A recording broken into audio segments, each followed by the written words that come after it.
This is Heather Rose Jones with the Lesbian Historic Motif Podcast.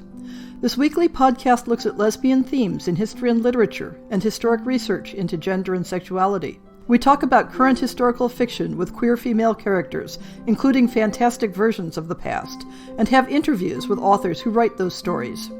And in months when we have a fifth show, we're proud to present new original lesbian historical fiction for your enjoyment.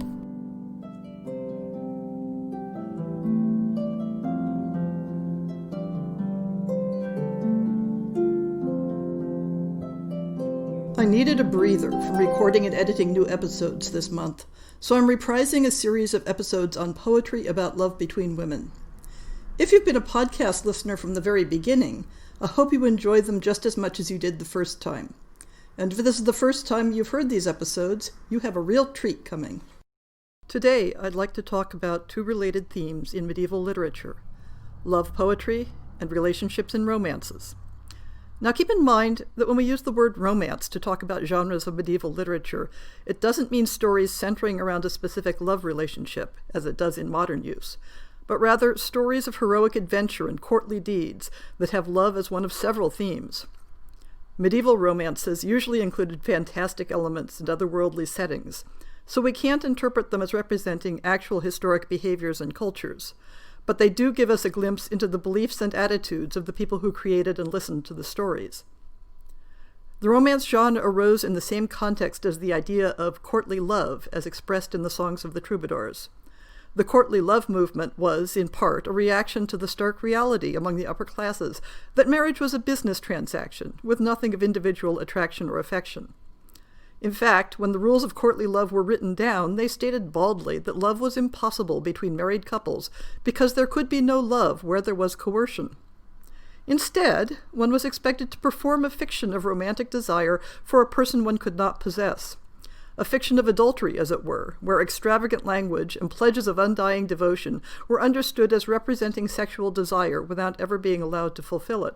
As a result, the language used in acting out courtly love can be highly ambiguous in terms of how it related to behavior. Was it all play acting, or was it a way of expressing frustrated desires that might otherwise work out in less socially acceptable ways?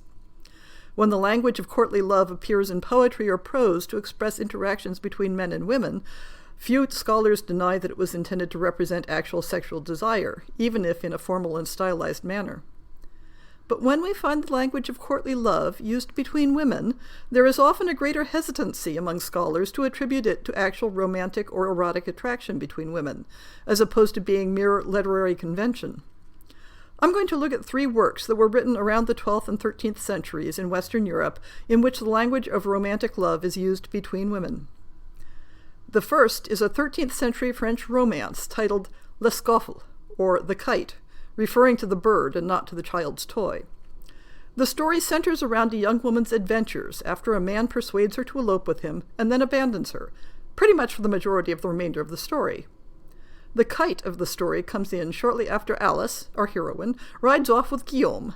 The bird swoops in and steals Guillaume's fancy silk purse, and Guillaume chases after it, abandoning Alice to her own devices in a strange land. But Alice is a resourceful young woman and gradually betters her situation by a series of alliances and personal relationships with other women. What is most interesting to us at the moment is that these relationships are described with language and using situations that would be unambiguously sexual if a man were involved. When she finds herself alone, Alice promptly takes up with another young woman named Isabel. And shortly after being taken in by Isabel and her mother, and we quote here, fair Alice began thinking that the two of them could well spend the night in one bed together. Now, spending the night in a bed together is no big deal. It was something that travelers often did even when they were complete strangers. And the implication here is primarily one of friendship and probably of social protection, since Isabel is an established member of the local community, while Alice is a stranger and alone. But as the two start up an embroidery business together, their relationship becomes more physically ambiguous. And I'll quote again here from the translation of the original work. Alice moves closer to her. She kisses her, embraces, and hugs her. And then Isabel, in return, tells her that she will accomplish completely her wish, whatever it is. This is language that in mixed-sex contexts could indicate either sexual or non-sexual interactions, but the language continuing to describe their relationship is framed strongly in the conventions of romance. Isabel provides Alice with, and I quote, "so much solace, so much pleasure," and Alice, quote, "enjoys herself in so many ways." These same-sex romantic descriptions are balanced by how the story focuses on their combined search for Alice's missing boyfriend, Guillaume.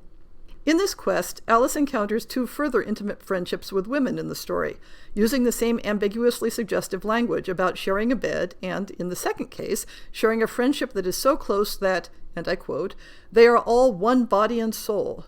They no longer remember Guillaume. No other woman was ever treated in the way the noble countess did for Alice.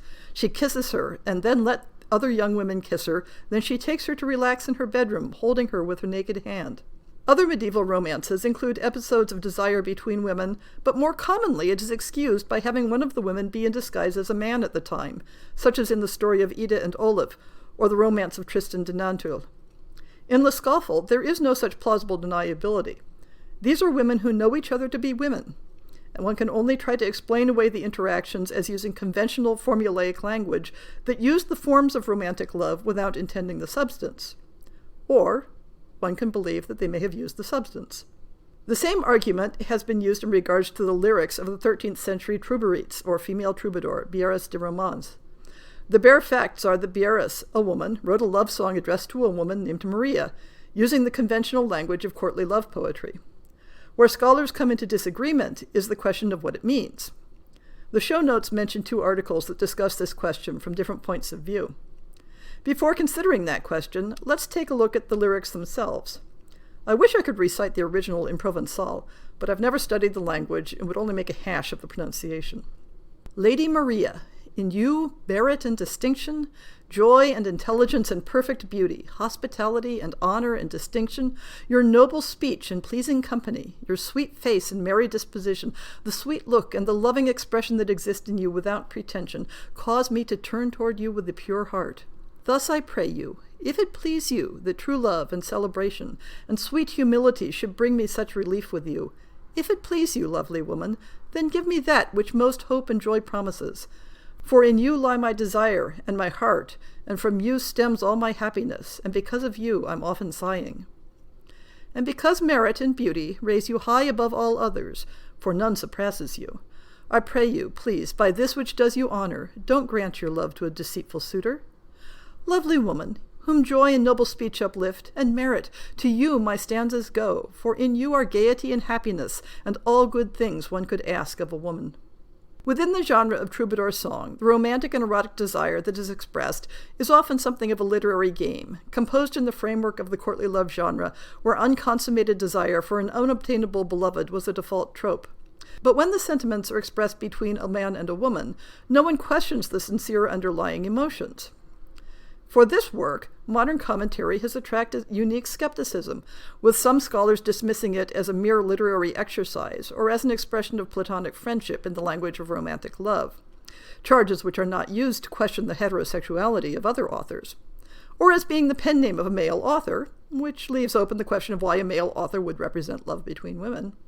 When one is determined to avoid interpretations of lesbian desire in literary works, it is easy to point to the formulaic nature of many genres. Even the language of personal correspondence can be composed of stock phrases and meaningless formulas. After all, think about how many letters you've written that begin, "Dear so-and-so," and ask yourself how many of those people are genuinely dear to you. It is impossible to argue that all written compositions should be taken at absolute literal face value. But at the same time, it's important to consider whether we interpret literalness versus literary style differently based on pre-existing assumptions. No one would argue that the formulaicness of troubadour love poetry means that there's no such thing as romantic love and sexual desire between men and women. But when a woman writes in the genre of love poetry, or writes love correspondence to another woman, you will often encounter circular arguments of the following format. First, there is no evidence for lesbian expression in medieval European literature. Therefore, even though we would interpret this same language as romantic or erotic if addressed from a male author to a female subject, because it is addressed between two women, it must be purely formulaic. And because this language is purely formulaic, it can't be counted as evidence for expressions of lesbian love. And therefore, we have no evidence for lesbian expression. You see how it ties up so neatly. Bierus was writing a work for public performance, and therefore it's reasonable to analyze it within the conventions of that type of public performance. But similar arguments fall short when considering private poetry that was never meant for any eyes but the one it was written for. It is reasonable to assume that this was the case for a poem found in a 12th century manuscript that was preserved at Tegernsee Abbey in southern Germany.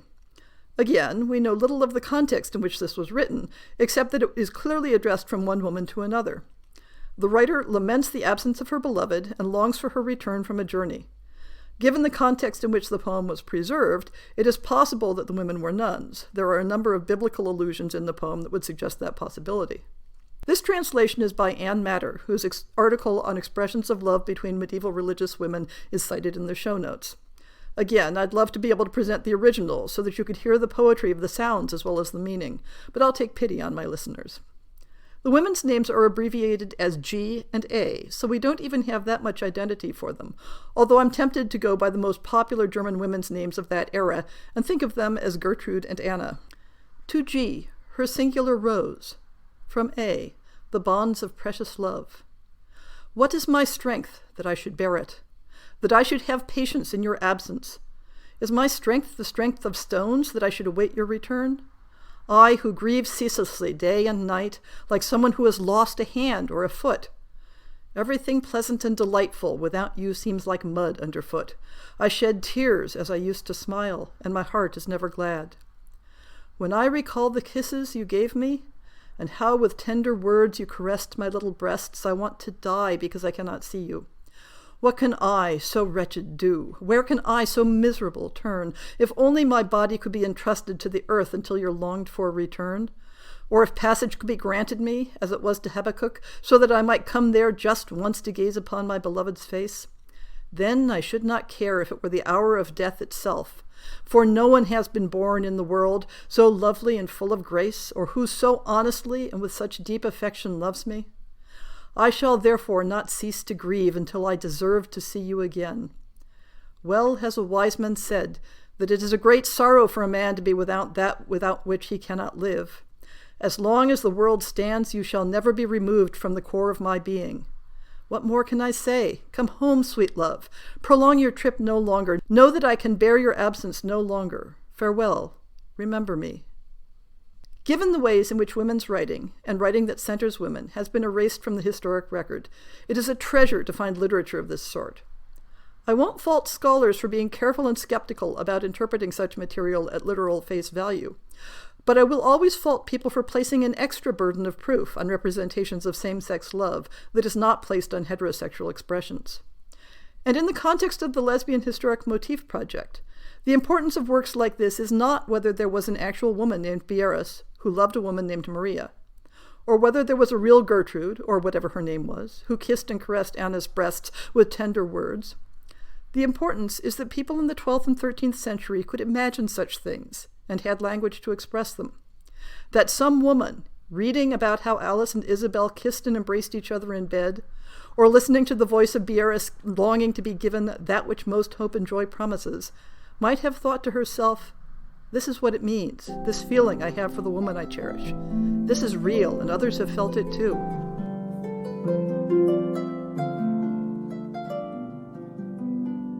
I hope you've enjoyed this episode of the Lesbian Historic Motif Podcast. If you want to follow up on anything we've covered, see the show notes for links and to contact me with questions, book announcements, or topic suggestions. If you enjoyed this podcast, please rate it and subscribe on iTunes, Stitcher, or Podbean, and consider supporting our Patreon. And if you're on Facebook, check out the Lesbian Talk Show chat group.